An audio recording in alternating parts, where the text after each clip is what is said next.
Саламатсыздар ма? Бүгін жазықтық перпендикуляр түзулер және кесінділер деген тақырыпты айтатын боламыз. Жазықтыққа мысал ретінде мектептегі тақтаны және партаның бетін айтуға болады. Және жазықтық ол шексіз. Енді жазықтың кескіні ретінде біз мектептегі мысал дәптерімізді алсақ болады. Дәптердің бетіне нүкте салуға және түзулер жүргізуге, фигуралар салуға болады. Сондықтан ол жазықтың кескіні бола алады екен. Енді 93-ші суретке қарайтын болсақ, бұл жерде кесінді мен түзуді салыстыңдар дейді. Енді кесінді дегеніміз ол шектеулі фигура. Оның қандай да бір ұзындығы бар. Ал енді түзу ол шексіз. Түзу шексіз болғандықтан оны толығымен дәптерге немесе кітапқа салу мүмкін емес. Сондықтан қандай да бір бөлігін салып қоюымызға болады. Түзуді латынның бас әріптерімен немесе кіші бір әріппен ғана белгілесек болады екен. Мысалы, мынау А деген түзу, а мынау EF немесе FE деген түзу болады екен. Енді жазықтыққа мысалы түзулер қиылысуы мүмкін немесе қиылыспауы мүмкін.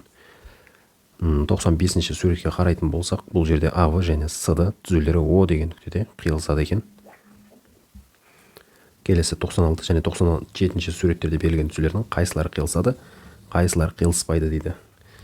MN және FE түзулері қиылыспайтын түзулер. Ал енді TH және KL деген мына берілген екі түзу. Бізде бұл екеуі қиылысатын түзу болады. Егер KL-ді біз созатын болсақ, онда P деген нүктеде TH түзуін қиып өтеді екен KL. Сондықтан KL және TH бұлар қиылысатын түзулер болады. Енді қиылысатын түзулер бізде 90 градус жасап қиылысуы мүмкін екен. Ондай түзулерді перпендикуляр түзулер деп атайды. Мысалы 98-ші суретке қарасақ, АВ және СД түзулері перпендикуляр түзулер болады. Себебі олардың арасында бұрыш 90 градус. Ал енді ол перпендикуляр түзулерді біз белгілеуі бар өзінің. АВ перпендикуляр белгісі мынандай төңкерілген Т, С, Д деп жазсақ болады екен. Бұның оқылуы АВ перпендикуляр СД. Немесе АВ СД түзулері перпендикуляр деп айтса да болады екен. Енді перпендикуляр түзулерді салу үшін біз сызба үшбұрышын қолдансақ болады. Ол мысалы мындай үшбұрыштар, сіздер көрген болуларыңыз мүмкін. Ал енді тікбұрыш ол 90 градусқа тең екен, біз бұдан бұрын білеміз. Тікбұрышты салу үшін мысалы транспортеді қолдануға болады. Ал енді айтатын тағы бір нәрсе, кесінділердің перпендикуляр болуы. Мысалы мына жерде АВ кесіндісі және СД кесіндісі берілген. Бұл екі кесінді перпендикуляр болады, себебі олар перпендикуляр түзулердің бойында жатыр. Мысалы АВ түзуі ол және СД түзуі перпендикуляр түзулер. Ол түзулердің бойында жатқандықтан АВ және СД кесінділері де перпендикуляр кесінділер болады екен.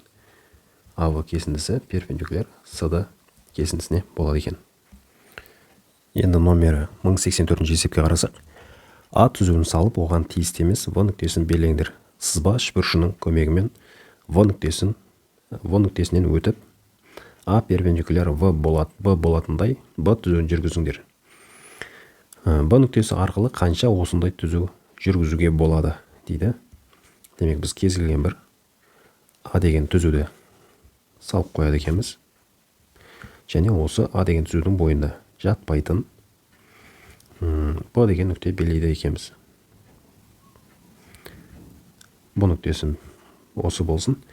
Енді сызба үшбұрышының көмегімен дейді, бағанамыз айтып өттік. Сызба үшбұрышы дегеніміз ол мынандай бір үшбұрышты сызғыш. Оның бір бұрышы 90 градусқа тең. Осыны қолданып және былай жүргізуге болады. Сонда біз осыны сызғышты қолданып былай сызатын болсақ, міне мынандай бір түзу сызық пайда болады.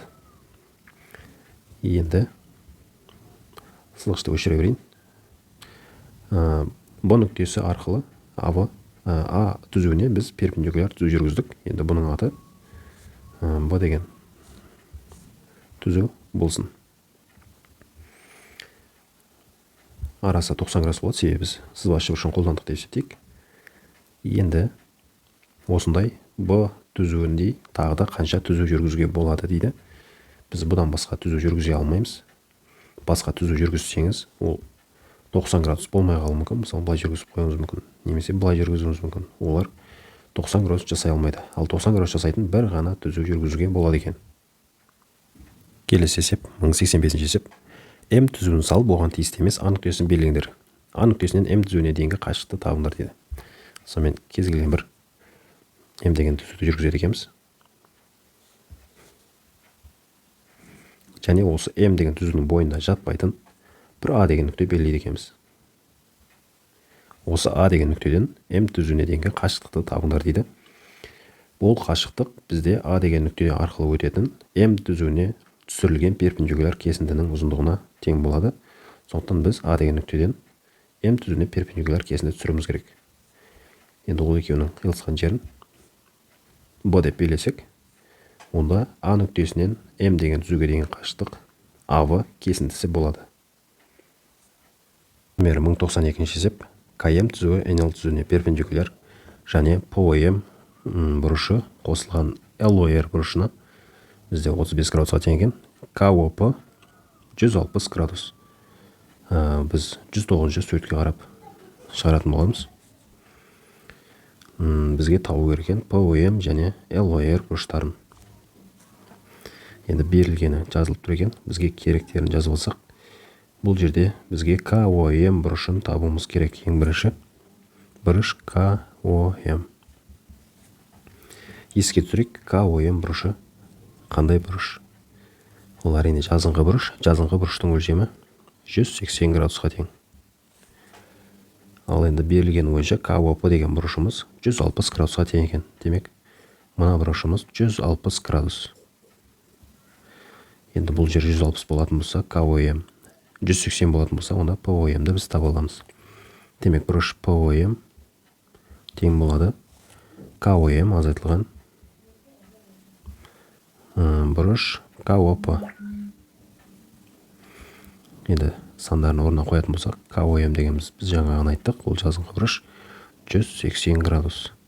Ал КОП бұрышы 160 градус екен. Бұдан бізде 20 градус шығады. Ал енді біз бағанағы берілген тепе-теңдікке қараймыз мына жерге. Енді бұл жерден біз ПОМ бұрышын тауып қойдық. Енді сан орнына қойсақ болады. Демек, ПОМ-нің орнына біз 20-ны қоямыз. 20 градус қосылған бұрыш ЛОР тең 35 градус болады. Ал бұрыш ЛОР тең болады 35 градус азайтылған 20 градус. Сонымен бұрыш ЛОР тең болады 15 градусқа. Жауап табылды бізде 15 градус және 20 градус екен. Жауабы 15 градус, 20 градус. Сау болыңыздар.